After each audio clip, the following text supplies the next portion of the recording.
ഇപ്പോൾ വൈറലായി ഓടിക്കൊണ്ടിരിക്കുന്ന ഒരു വീഡിയോ ആണ് മഞ്ജു വാര്യരും ദിലീപും തമ്മിൽ ഷെയ്ക്കൻഡ് ചെയ്യുന്നത്. ആ വീഡിയോ ഒരു ഫേക്കാണ് എന്നാണ് ഇപ്പോൾ അവിടെ നമുക്ക് ലേറ്റസ്റ്റ് അറിയാൻ കഴിഞ്ഞത്. കാരണം നമുക്ക് ആ വീഡിയോ കണ്ടവർക്കൊക്കെ അറിയാം.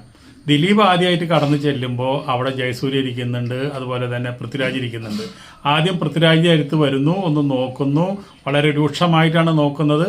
പക്ഷേ എന്നിരുന്നാലും പതുക്കെ അവരവിടെ നിന്ന് ദിലീപ് കയറി പോകണം. അത് കഴിഞ്ഞിട്ട് മഞ്ജു വാര്യർക്ക് ഷെയ്ക്കൻഡ് കൊടുക്കണം എന്ന് പറഞ്ഞുള്ള ഒരു സീനിൽ ആ ക്യാമറ വൈഡായിട്ടാണ് വെച്ചിരിക്കുന്നത്. ആ വൈഡായിട്ട് വെച്ചിരിക്കുമ്പോൾ എന്തായാലും ജയസൂര്യയും അതുപോലെ തന്നെ പൃഥ്വിരാജും പെടണ്ടല്ലേ. പക്ഷേ ആ ഒരു സീനിൽ അവരെ കാണാനില്ല. ആ ഭാഗത്തുള്ള എല്ലാ സീറ്റും കാലിയായി കിടക്കണം. അപ്പോൾ എവിടെ പോയി അവരില്ലാത്ത സമയത്താണ് ഇത് ചിത്രീകരിച്ചിട്ടുള്ളത്. ഒരിക്കലും മഞ്ജു വാര്യർ ദിലീപിന് ഷെയ്ക്കൻഡ് കൊടുക്കില്ല, ദിലീപ് ഒരിക്കലും മഞ്ജു വാര്യർക്ക് ഷെയ്ക്കൻഡ് കൊടുക്കില്ല.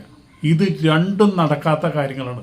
ഇത് നടന്നു എന്ന് വരുത്തി തീർക്കേണ്ടത് ദിലീപിൻ്റെ ആവശ്യമാണ്.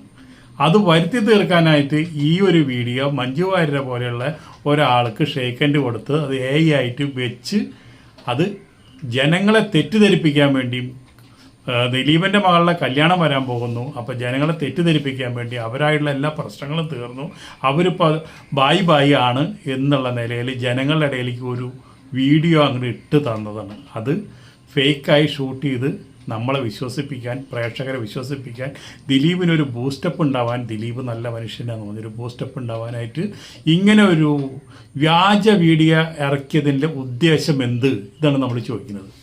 ഇത് ഞാൻ പറഞ്ഞതല്ല. നമ്മുടെ മഞ്ജു വാര്യരെ ഒരു സിനിമയിൽ അഭിനയിച്ചിട്ടുണ്ടായിരുന്നു, ഒരു സംവിധായകൻ്റെ കയറ്റം എന്ന് പറഞ്ഞുള്ള ഒരു സിനിമയിൽ അഭിനയിച്ചിട്ടുണ്ടായിരുന്നു. അതിൻ്റെ സംവിധായകൻ സനിൽ ശശിധരൻ എന്നാണ് അദ്ദേഹത്തിൻ്റെ പേര്. അദ്ദേഹം മഞ്ജു വാര്യരായിട്ട് സ്നേഹത്തിലാണ്, കല്യാണം കഴിക്കുക എന്നൊക്കെ പറഞ്ഞു. ഇവർ തമ്മിൽ ഒരുപാട് കേസും കാര്യങ്ങളൊക്കെ ഉണ്ട്, അങ്ങനെയൊന്നും നമുക്ക് കടക്കണ്ട. അദ്ദേഹമാണ് ഈ വക സത്യങ്ങളെല്ലാം തുറന്ന് പറഞ്ഞത്. വേണമെങ്കിൽ അദ്ദേഹത്തിൻ്റെ ഒരു ചെറിയ വീഡിയോ കാണാം. ഒരു ഡ്യൂപ്പാണ്, അതുകൊണ്ടാണ് വളരെ ദൂരെ നിന്നും വിഷ്വൽ ചിത്രീകരിച്ചിരിക്കുന്നത്. ഞാൻ ഇന്നലെ ആ വീഡിയോയിൽ പറഞ്ഞത്, തിയേറ്റർ ഉദ്ഘാടനത്തിന്റെ അതിഥികൾ പോയി കഴിഞ്ഞ ശേഷം ദിലീപും മഞ്ജു വാര്യരും ദിലീപിന്റെ പിണിയാളുകളും മാത്രം ഉണ്ടായിരുന്ന ഒരു ഷൂട്ടിംഗ് പ്രോഗ്രാമിലാണ് ഈ വീഡിയോ ചിത്രീകരിച്ചത് എന്നാണ്. ഞാൻ ആ വീഡിയോ കൂടുതൽ ശ്രദ്ധിക്കുകയും പുറത്തു വന്ന ചിത്രങ്ങൾ പരിശോധിക്കുകയും ചെയ്യുമ്പോൾ എനിക്ക് അത് മഞ്ജു വാര്യരാണോ എന്ന് സംശയമുണ്ട്. ഒരുപക്ഷെ ഒരു ഡ്യൂപ്പിനെ ഉപയോഗിച്ച് ചിത്രീകരിക്കുകയും പിന്നീട് AI ഉപയോഗിച്ച് മഞ്ജു വാര്യരുടെ ഫേസ് പ്ലാൻ ചെയ്യുകയുമായിരിക്കാം ചെയ്തിട്ടുണ്ടാവുക. മഞ്ജു വാര്യരാണ് ഈ ദൃശ്യത്തിലുള്ളതെങ്കിൽ കാര്യങ്ങൾ കൂടുതൽ ഗുരുതരമാണ്. ഇങ്ങനെ ദിലീപ് ചെന്ന് മോഹൻലാലിനോടും മമ്മൂട്ടിയോടും മറ്റുള്ള ആൾക്കാരോടും സംവിധായകരോടും ഒരു വാക്ക് പറയണം, മഞ്ജു വാര്യരെ നമ്മളെ മലയാള സിനിമയിലേക്ക് വേണ്ട എന്ന് പറഞ്ഞാൽ വേണ്ട. അതോടുകൂടി മോഹൻലാൽ ഉപേക്ഷിച്ചു, മമ്മൂട്ടി ഉപേക്ഷിച്ചു, എല്ലാ നടന്മാരും എല്ലാ സംവിധായകരും മഞ്ജു വാര്യർ ഉപേക്ഷിച്ചു. അല്ലാണ്ട് ഇപ്പോൾ മഞ്ജു വാര്യർക്ക് അഭിനയിക്കാൻ അറിയാണ്ടാണോ? അല്ലല്ലോ. മഞ്ജു വാര്യർക്ക് സിനിമ കിട്ടാണ്ടാണോ ഈ പരസ്യത്തിൽ കിടന്ന് അഭിനയിക്കുന്നത്? മഞ്ജു വാര്യർക്ക് മലയാളത്തിലെ സിനിമകൾ കിട്ടാത്തത് കൊണ്ടാണ് ആഗ്രഹം തീർക്കാൻ വേണ്ടിയിട്ട് തമിഴിൽ പോയി അഭിനയിക്കുന്നത്. നല്ല കഥാപാത്രങ്ങളൊന്നും അവിടെ കിട്ടാനായിട്ട് യാതൊരു സാധ്യതയുമില്ല. ഇപ്പോൾ നമ്മൾ കുറേ കണ്ടതാണ്, അവിടെ ഒന്നും കിട്ടിയുമില്ല. അപ്പോൾ ഇവിടെ നിന്ന് ഓടിച്ചതിൽ, മഞ്ജു വാര്യരെ ഇവിടെ നിന്ന് ഓടിച്ചതിൽ നമ്മുടെ സൂപ്പർ താരങ്ങൾക്കും ദിലീപിനും എല്ലാം കൈയുണ്ട്. ഇപ്പോൾ മോഹൻലാൽ എൻ്റെ പടത്തിൽ നമ്മുടെ മഞ്ജു വാര്യർ ഉണ്ടെന്ന് പറഞ്ഞിട്ട് അനൗൺസ് ചെയ്തിട്ടുണ്ട്. അത് അനൗൺസിങ് മാത്രമാണ്, അതൊന്നും നടന്നിട്ടില്ല, ഷൂട്ടിംഗ് നടന്നിട്ടില്ല. അത് ഷൂട്ടിംഗ് നടന്ന് മഞ്ജു വാര്യർ അതിൽ അഭിനയിച്ചു കഴിഞ്ഞാൽ നമുക്ക് പറയാം അഭിനയിച്ചു എന്ന് പറയാം. അതുവരെ ഇത് നടക്കുമെന്നുള്ള കാര്യം തന്നെ നമുക്ക് സംശയമാണ്. അപ്പോൾ നമുക്കൊന്നാ പറയാനുള്ളൂ, ഈ മഞ്ജു വാര്യർ ഒരു ഫംഗ്ഷന് വരികയെന്ന് വെച്ചിട്ടുണ്ടെങ്കിൽ, അവിടെ ദിലീപ് വരികയെന്ന് വെച്ചിട്ടുണ്ടെങ്കിൽ, ഇതൊക്കെ മുൻകൂട്ടി ദിലീപ് വരുന്നുണ്ടെന്നുള്ളത് മഞ്ജു വാര്യർക്ക് അറിയാം, മഞ്ജു വാര്യർ വരുന്നുണ്ടെന്നുള്ളത് ദിലീപുക്കും അറിയാം.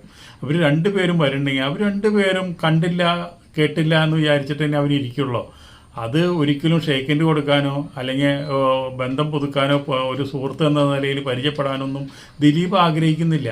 അതേപോലെ മഞ്ജു വാര്യർ ആഗ്രഹിക്കുന്നില്ല. അതിൻ്റെയൊക്കെ കാരണങ്ങൾ ഒരുപാടുണ്ട്. അതൊന്നും പറഞ്ഞു കഴിഞ്ഞാൽ നമുക്കിപ്പോൾ ഇവിടെ ഒന്നും അവസാനിക്കില്ല. നമുക്ക് ഇമ്പോർട്ടൻ്റ് കാര്യങ്ങൾ മാത്രം പറഞ്ഞ് അവസാനിപ്പിക്കാമെന്ന് മാത്രം. ഇപ്പോൾ ഞാൻ തന്നെ 1-2 വീഡിയോകളൊക്കെ വെച്ച് തരാം. അതിലൊക്കെ അതിലൊക്കെ തന്നെയാണ് കാര്യം. എന്താണെന്ന് വെച്ചിട്ടുണ്ടെങ്കിൽ, പൃഥ്വിരാജായിട്ട് ദിലീപിന് ഭയങ്കര ദേഷ്യമാണ്. അവർ രണ്ടുപേരും അങ്ങോട്ടും ഇങ്ങോട്ടും ഭയങ്കര ഫൈറ്റ് നടന്നുള്ളതാണ്.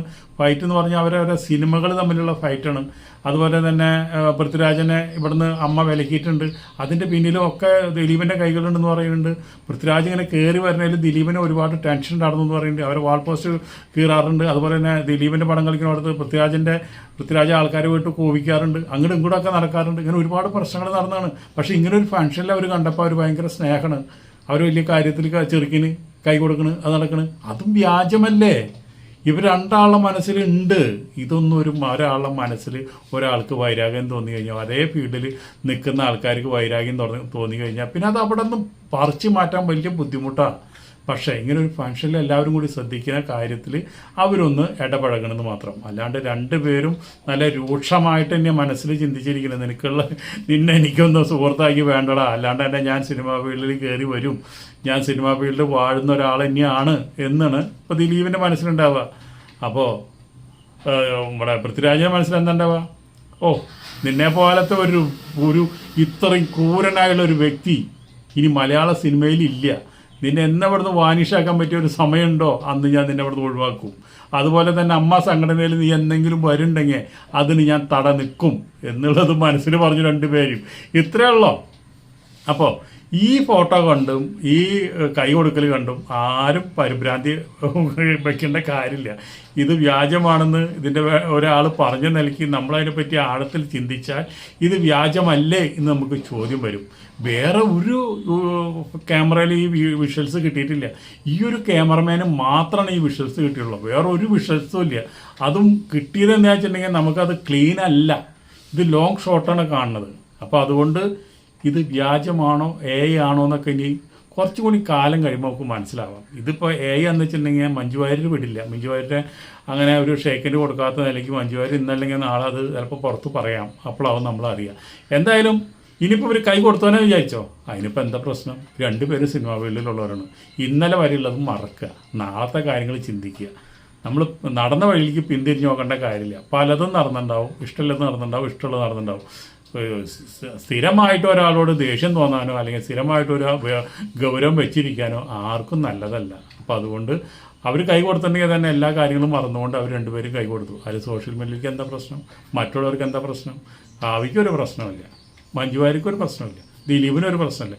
പിന്നെ അവിടെ ആർക്കാ പ്രശ്നം? അപ്പോൾ അതാണ് ഞാൻ ചോദിക്കുന്നത്. ഇതിപ്പോൾ വ്യാജമല്ലെങ്കിലും വ്യാജമാണെങ്കിലും ഇതൊന്നും ഒരാൾക്ക് ഇടപെടേണ്ട കാര്യമില്ല. അത് അവരുടെ വ്യക്തി സ്വാതന്ത്ര്യം. അവർ രണ്ട് വ്യക്തികളാണ്. പല കാര്യങ്ങളും നടന്നിട്ടുണ്ടാവാം, പല കാര്യങ്ങളും നടക്കാത്തതായിരിക്കാം നമുക്ക് സോഷ്യൽ മീഡിയയിൽ മുഴുവൻ അറിയുന്നത്. പക്ഷേ അതിൻ്റെ പിന്നാലെ ഒന്ന് ചൂട്ടുപിടിച്ച് നമുക്ക് പോകേണ്ട കാര്യമില്ല. അതാണ് നമ്മൾ പറയണത്. എന്തായാലും നല്ലത് വരട്ടെ, എല്ലാവർക്കും നല്ലത് മാത്രം വരട്ടെ. നല്ലൊരു ഓണാശംസകൾ നേർന്നുകൊണ്ട് എൻ്റെ പ്രിയ സുഹൃത്തുക്കൾക്ക് വീണ്ടും നിങ്ങൾക്കും നിങ്ങളുടെ കുടുംബാംഗങ്ങൾക്കും മലയാളികൾക്ക് എല്ലാവർക്കും ഓണാശംസകൾ.